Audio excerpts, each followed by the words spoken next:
सोलापुर जिले में करमाला हिंदू मार्च में बोलते हुए विधायक संग्राम जगताप ने कहा था कि दिवाली के दौरान हिंदुओं को सिर्फ हिंदुओं से ही खरीदारी करनी चाहिए।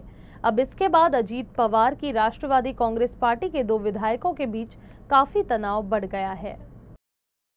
अमोल मिटकरी ने संग्राम जगताप की कड़ी आलोचना की है। उन्होंने कहा है कि हमारा देश सर्वधर्म संभाव वाला है और हमारा महाराष्ट्र फूले शाहू आंबेडकर की विचारधारा पर चलता है।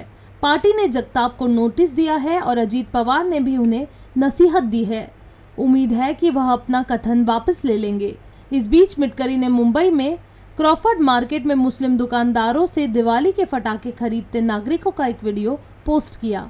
उन्होंने एक पोस्ट में लिखा, विधायक साहब को गंभीरता से न लेते हुए हिंदू भाइयों ने जुटाई भारी भीड़। विधायक अमोल मिटकरी ने संग्राम जगताप से यह भी पूछा है की यह तस्वीर कैसे बदलेगी। पहिल्यांदा एक सांगतो की अशा प्रकारे कुठल्याही धर्मियांकडून काय घ्यावं असं कोणी ठरवत नसतं। अनेक वर्षापासून इथल्या प्रथा परंपरा राहिलेल्या आहेत। अनेक वर्षापासून हिंदू मुस्लिम हे दोन्ही समाज गुण्या गोविंदाने या देशात नांदत आलेले आहेत। रामनवमीला वाजणारं आजही सुंदर रामाचं भजन हे मोहम्मद रफिक नावाच्या मुस्लिम गायकानं गायलेलं आहे। किंवा अलीकडे छावा जो चित्रपट निघाला, त्या छावा चित्रपटामध्ये संभाजी महाराजांच्या हत्येपर्यंतचं संगीत देणारा मुसलमान AR रहमान आहे।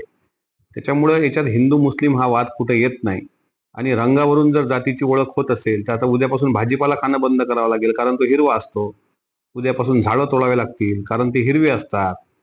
आता अशा प्रकारे कोणी सांगतं तर याला कितपत मला असं वाटतं आमच्या पक्षश्रेष्ठींनी अशा वादग्रस्त विधान करणाऱ्या सन्माननीय सदस्यांना नोटीस कायदेशीर त्यांना पाठवलेली आहे। मी साक्षीदार आहे। वरळी डोमला मीटिंग झाल्यानंतर त्यांना वैयक्तिक बसून अजितदादांनी योग्य तो काय सल्ला दिला आणि मला अपेक्षा आहे की यानंतर ते त्यांच्या वर्तनामध्ये दुरुस्त करतील।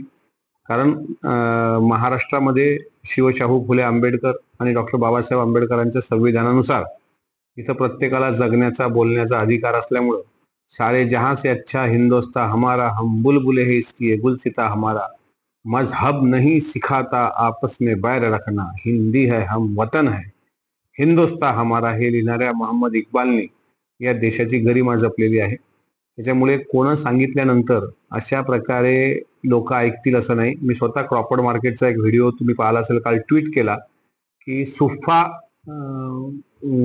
फटाकेवाला यांच्याकडे 2.5 किलोमीटर पर्यंत आपल्या हिंदू बांधवांची रांग होती, कारण फटाके फोडणारे आपणच आहोत।